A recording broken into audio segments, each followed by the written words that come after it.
Welcome to episode 305 of the Ski Podcast, and thanks for joining us for our 10th and final Winter Olympics special. I'm your host, Iain Martin, and I'm joined again by a TNT Sports commentator, ex-Team GB ski across athlete, and Olympian herself, Emily Sarsfield. Hi, Emily, how are you going? I'm good, thanks. How are you? Yeah, I'm good. I'm feeling a bit, slightly deflated after Zoe Atkin's bronze, which we're going to come on to in due course. But the games are almost over, and I really enjoyed the games. It's been quite full on doing all the coverage. I normally publish one podcast a week in winter. This is my 13th in the last 18 days. I mentioned the halfpipe. We're recording on Sunday, the 22nd of February. So let's start with that. Finished about 2 hours ago, I think. Won by Eileen Gu. Zoe Atkin won bronze. Did you watch it, Emily? I did, yeah. Obviously, we were supposed to see that halfpipe last night, weren't we? But unfortunately, the weather came in yesterday afternoon, which we know too well from when I was covering the ski cross. And obviously, they had to kind of postpone it until this morning. So I was quite excited to watch it. Obviously, huge amount of pressure on Zoe, but Eileen Gu just manages, I don't know, she just pulls out the bag at these Olympic Games. I don't think she's ever done an event at the Olympics without putting a medal in her pocket, which is unreal. But you've got to take your hat off to her because her runs were flawless. But I don't. It's really hard, isn't it? Because obviously the judges are kind of there and they're looking for certain things. To me, Zoe, she was hitting amplitude, so that's obviously the height they're getting off the top of the pipe. So bearing in mind the pipe's probably 22 foot, so nearly 5 meters or so, and then she was getting another 5 meters of height above the top of the actual pipe. Now that's the same kind of amplitude measurements as the men. So she was kind of a good 1.5 meters above the highest hit of Eileen Gu. But that obviously wasn't what the judges were looking for. They were just looking for something, I don't know, really polished. And what do you think? I wish I was one of the judges. Let's put it that way.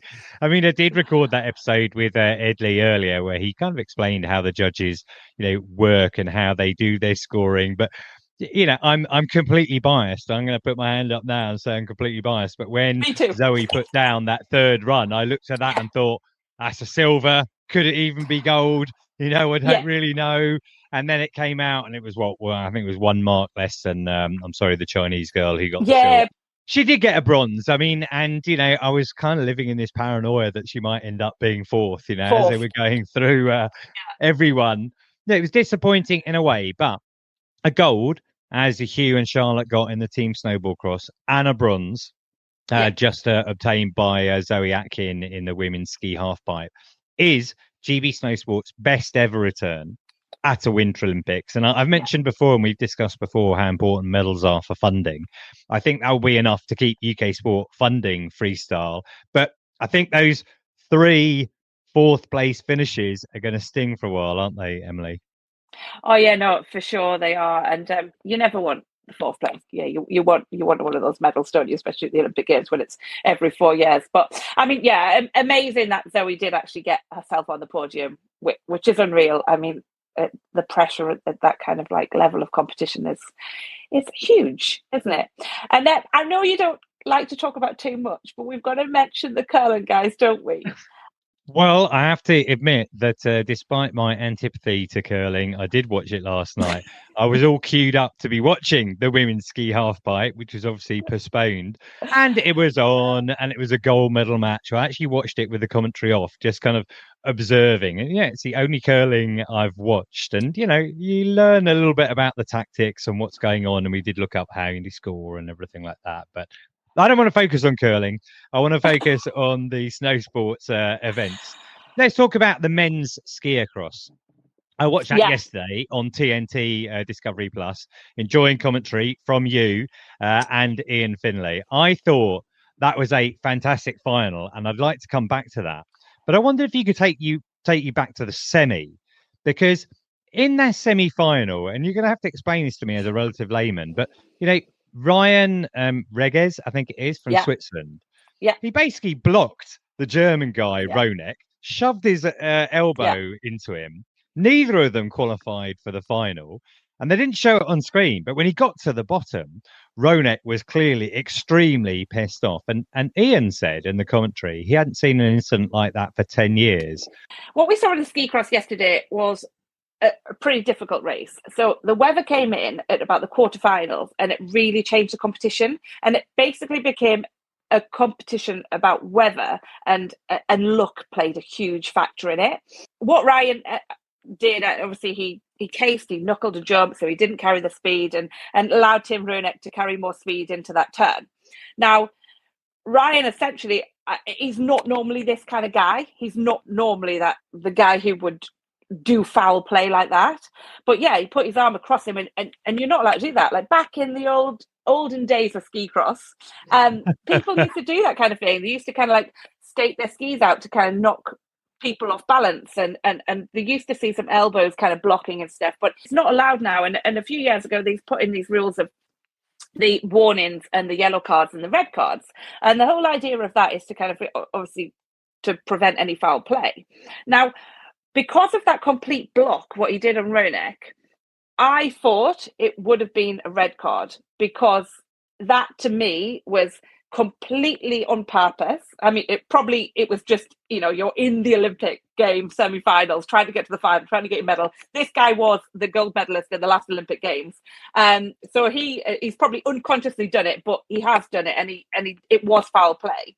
And that has prevented Tim Ronek from advancing through into the final, because it basically stopped his speed as well and allowed the and at one point he was so pissed off he turned around and gave him a hard stare, in the middle of the race on the track. I know. So I was really surprised that it wasn't a red card, and we were talking about this in comparison at the time because we were quite shocked about it, and we were like, well, that's Ronek's chance at making the Olympic final, which essentially he should have been in. And what do you do? Like, I think in short track and those, they kind of advance the people through, whereas in ski cross you would have to rerun the race, and it doesn't ever happen. You never rerun the race. Well, I truly felt for Tim Ronek there. It seems so unfair, but when we came to the final, that was such a brilliant race. It was so exciting, and there was a photo finish for silver. It was so close.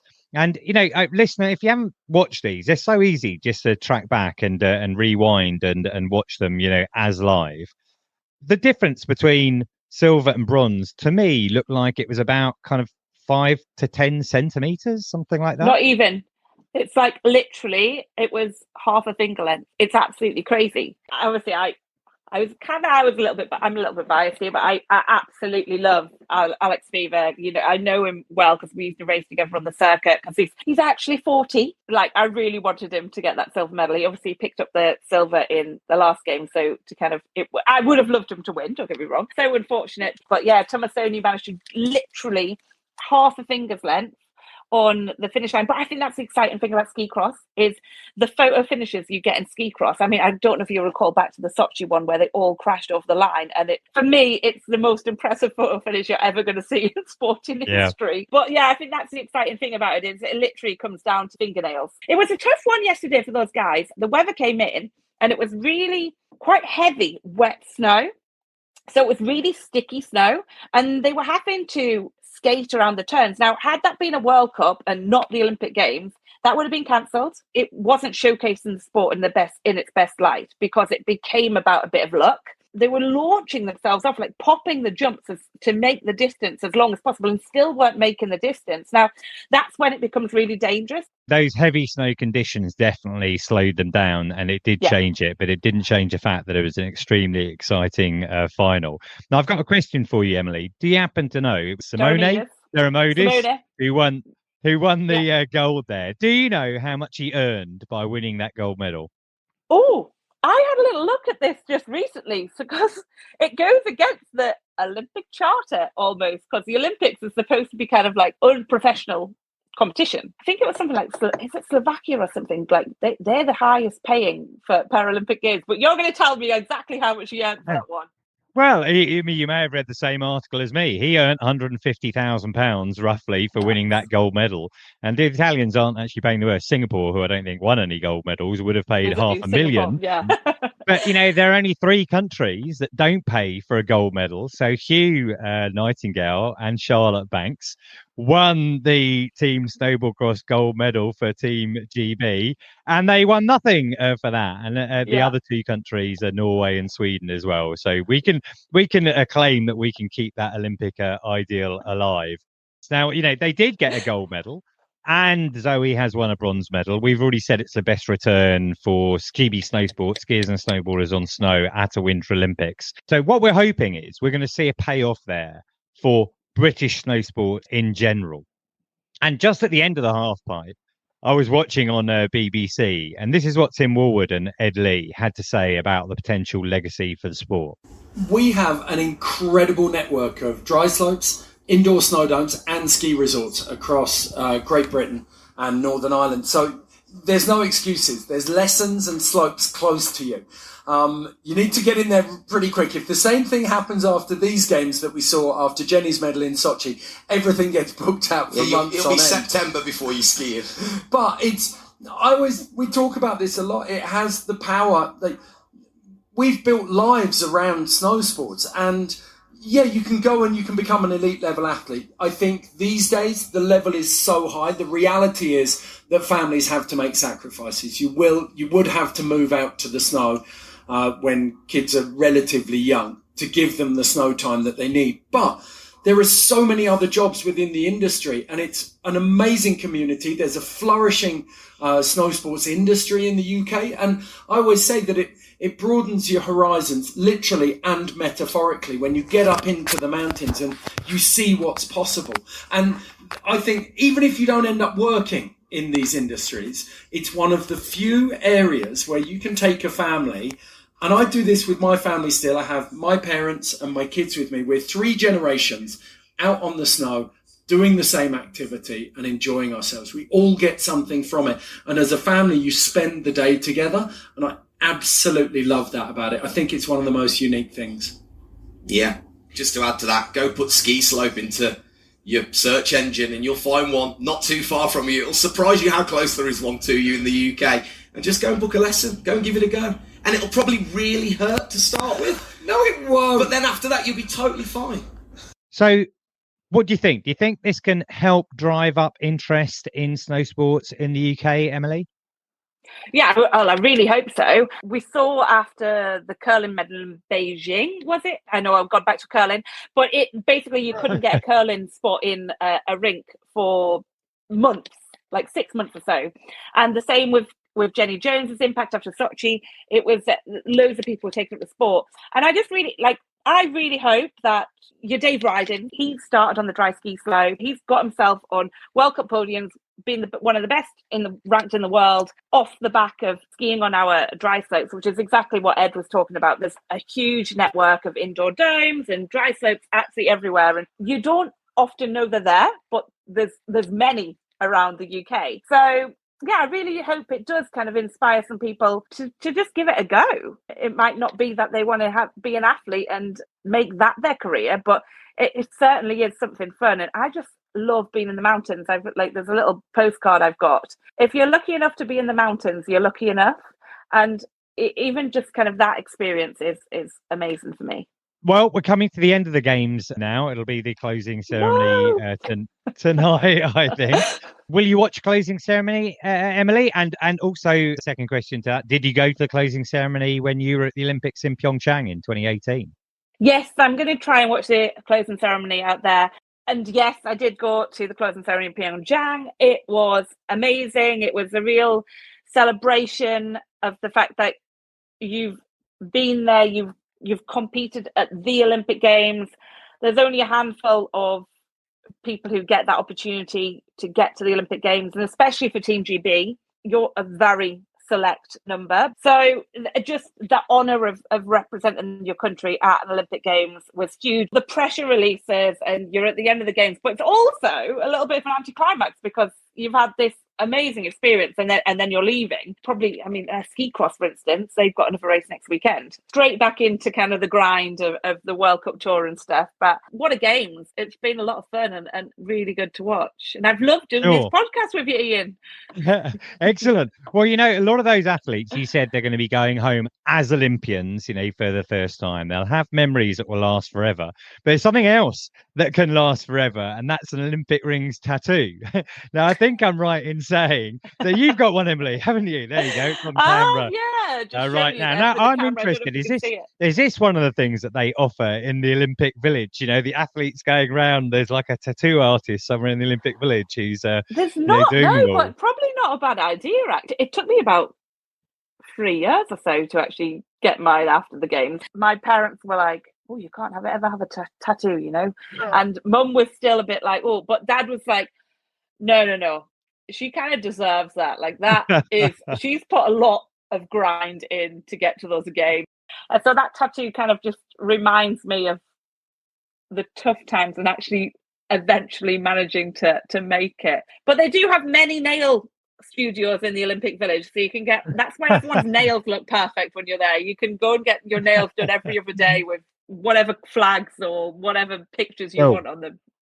Well, we'll find out from our Olympians at some point whether or not they got a tattoo. I wonder if I can ask you a question that is probably going to be quite difficult, but I'm going to ask you, can you pick out one highlight from the last couple of weeks that really stands out to you? Obviously, personal highlights for me, the opportunity to kind of work on the games and talk about the sport, which I love, and bring it to life and try and showcase it in the best light it can possibly have. And then another personal one to that was one of my really good friends, Fanny Smith, getting that silver medal in the ski cross was absolutely huge. As a spectator, there's so many moments, and it was just a great game to kind of watch and be part of. For sure. Well, I asked the same question to a few of our contributors over the last few episodes. So let's hear from them. We've got Rachael Oakes-Ash on the Australian perspective, regular contributor Betony Garner, who was working for Team GB out there. And I also asked Zak, Luca and Freddy Carrick-Smith, who we hope will be representing Team GB at the next Games in 2030 for their thoughts. Hey, Iain, the Aussie experience in Milano Cortina has been all time, especially in Livigno, which may be why I can't really use my voice completely. We went in, like the last two games, with high hopes for our FIS World Cup competitors, who had numerous podiums, crystal globes, yellow bibs, and the like over the last two seasons. But this time, we over-delivered with our most successful Winter Olympics ever. 3 gold, 2 silver, and 1 bronze. All were picked up in Livigno in the freestyle skiing moguls and aerials and in the park and pipe. Now, the hero of the Games for Australia is definitely Cooper Woods, a true blue Aussie-style legend from the South Coast with a mogul skiing heritage family. He came out of nowhere, having only ever scored himself a silver podium on the FIS World Cup in 2024. Now, the man stepped up and nailed his Q2 run, then the finals run, then the super finals run, and won it on turn scores after tying with the GOAT, Michael Kingsbury. I've got goosebumps just remembering it. Jakara Anthony went in to defend her gold from Beijing in singles moguls, but she stumbled in the super final last run, which was devastating. But she came back in dual moguls to take revenge gold. And now she's got a second chance to defend gold in France in 2030. Matt Graham, he ensured the famous dad podium in dual moguls by claiming the bronze. That meant Mikhail Ikuma and Matt created the most wholesome podium in the whole of Livigno and brought their little kids up for a photo. It was absolutely divine. Now, Scotty James was publicly shooting for gold and was left heartbroken with silver after attempting a backside double cork 1620 on his last run. Now, if he'd landed it, then boom, gold was his. But like so many other competitors in the comp, it just felt like he ran out of pipe, which is a discussion FIS and IOC probably need to have with the fast progression of men's snowboarding. Danny Scott took our second silver, this time in aerials, laying down the highest score of the event in her finals run, then landing her super finals to get a place on the podium. Josie Baff, now she took gold in border cross and let her emotions all hang out, as she should, on that top podium. She was a joy to behold because she qualified really quite low down the field. I think it was 17th. And she ended up in every bracket against the top of the field and ended up across the line first, getting gold, and the whole crowd went wild because all of her supporters were wearing pink beanies. Well, that's not the only reason they went wild, but there you go. There were more Aussie supporters in Livigno than any other Winter Olympics, and the sea of green and gold, and the pink, of course, could be well spotted from afar. Now, who was robbed? In my opinion, Valentino Caselli. He was underscored. His amplitude in the halfpipe was off the charts. I'm not saying he would have got on the podium, but he certainly would have got further up that standing. If it'd been in Indra Brown's halfpipe ski final, he might have won, as the judges were clearly giving amplitude higher points. Hello, Indra, we still love you. Than degree of difficulty tricks. You might have heard of Indra, 16 years of age, has won 3 podiums from 4 starts on the FIS World Cup, silver, bronze and gold, not necessarily in that order, and also claimed silver in her first X Games. She is definitely one to watch for the next 4 years. It is a judge sport. We don't always agree, but we do accept the outcome. Hello, Eileen Gu. I do agree, though. She got 2 silvers and a gold across 3 disciplines. Wow, amazing. What an outcome for Australia, however. Top 10 finish. We finished, I think, 4th overall in snowboard and 4th in freestyle overall as well. Cannot wait for France 2030. I hope you're going to be there, Iain. I am totally wrecked now, and I'll probably sleep for a week. Hi Iain, it's Betony here, calling in from Livigno once again, and unfortunately for the last time. Wow, what a 3 weeks. I feel so lucky and privileged to have been in Livigno and working with the British team the whole time. We've had, it's fair to say, lots of highs, lots of lows. It's for sure been one hell of a roller coaster, but my overriding feeling from the whole Games is immense pride and joy to watch the level of skiing and snowboarding, particularly the events have kind of stuck out, the big air, the pipe, just the level of riding, both for the skiers and snowboarders, is off the scale. I was lucky to be in Sochi in 2014 and you know, the progression since then is unbelievable. I know you guys have seen it all on the telly. You've been listening to Tim and Ed in the commentary box, Jenny talking to everybody. But what's it really been like? Well, you know, there's people out skiing. The slopes have been relatively quiet. There has been ridiculous amounts of snow. We've had at least 3 days, particularly 2 days ago, when they had to postpone the pipe qualifiers. It just snowed and snowed and snowed and snowed. You asked me to talk about my highlights. What are my highlights? I think, I don't want to say a low light, because I thought Kirsty Muir skied insanely, but for me personally, seeing how upset Kirsty Muir was after her slopestyle 4th place was absolutely heartbreaking, and I've got to say I had a lot of tears in my eyes, kind of mirroring her feelings, and I know the whole of the British team felt the same. And then that was paired with, you know, another 4th place for her, but a whole different feeling. She was so proud of her big air jump, and she quite rightly so. And you know, she was so close, but at the same time, you know, we need to put it in perspective. And that's 2 4th places from Kirsty, a 4th place from Mia. Amazing results from the cross-country guys over in Predazzo. I can't not mention Charlotte and Hugh. That was an insane day. You know, we had relatively not low expectations, but a medal wasn't necessarily a given after their performances individual. And again, how upset Charlotte was after her individual, you know, I think anyone that had seen that would have felt just as I did, and so desperate for some success for Charlotte, because she is the best female snowboard cross rider and a phenomenal athlete and a phenomenal person. So yeah, that medal win was insane, you know, going from thinking, oh, they might do it, and then they're in the quarters, then they're in the semis, and then, you know, that the ride of their lives, both Hugh and Charlotte in the final, was, yeah, of course a highlight. Very strange day, because, you know, as it was all happening and I was running around like a headless chicken, then, you know, we saw Mia not qualify in snowboard slopestyle, and that, you know, that was really, really disappointing for her, because again, one of the best snowboarders, if not the best snowboarder, female snowboarder in the world. And yeah, desperately sad for her, but she loves snowboarding so much, she'll bounce right back. I've got no qualms about that. The atmosphere has been fantastic at all the events, even qualifiers, and particularly the last few days at Pipe, where you're in a slightly smaller stadium setting, and the British fans have been going crazy. And I forgot to mention on the day that Charlotte and Hugh won, the atmosphere there was incredible from the off. They had big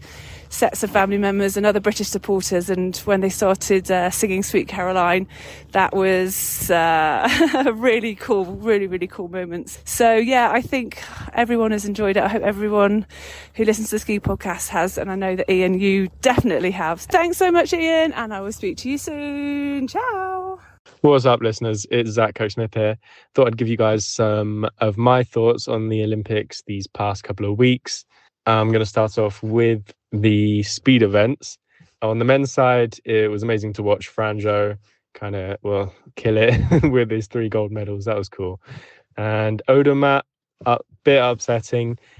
I think he came into these games with sort of weight on his shoulder, thinking he kind of had to win it, because that's like one of the things he's never done is got a gold medal, whereas Franjo's still young and he's sort of fearless. So that was interesting to watch. And then on the women's side, Lindsey Vonn, devastating. I honestly thought she was going to win it.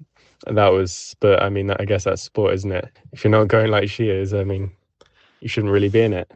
And the tech events, amazing to see Schifrin hold it together in that slalom, unbelievable.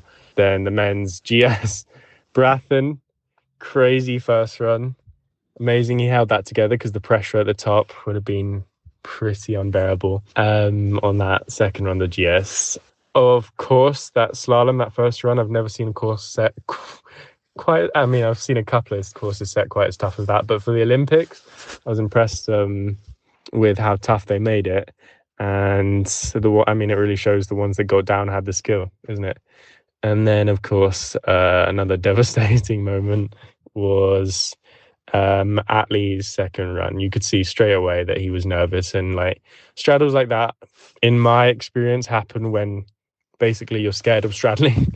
Is funny, but like that's what happens. I think he was too nervous, and who wouldn't be? Yeah, so that was a shame, but he'll be back probably.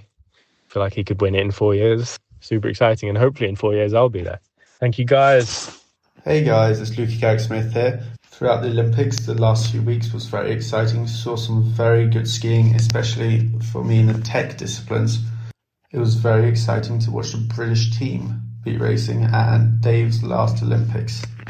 What a career he had. Hey guys, it's Freddy Carrick-Smith here. I just want to say a few words on the Winter Olympic Games, which was awesome to watch. I'm recording this from Norway. I just flew in this morning from Munich, and I'm here for 3 days. Just 1 day training tomorrow. 2 days Europe Cup GSs. But yeah, just on the Olympic Winter Games. But I really enjoyed the snowboarding and the freestyle skiing. And also the GS was insane, with Brathen winning by a decent margin, and also Schifrin by winning by like a second and a half. That was insane. But we knew she had it. I mean, it was a lot of pressure, but yeah, so I'm super happy for her. And it was also really nice to see Brignoni back after injury last year, which was a super bad injury. So it was nice to see her back. And, well, she won the Super G and the GS, which was insane. It was nice to see Kristoffersen on the podium again, 3rd place. And also, I was really sad that Atlee came out 2nd run after such good version, but it was a lot of pressure. And it happens. I hope you guys enjoyed watching the Olympic Games as much as me, and yeah, catch you in the next one.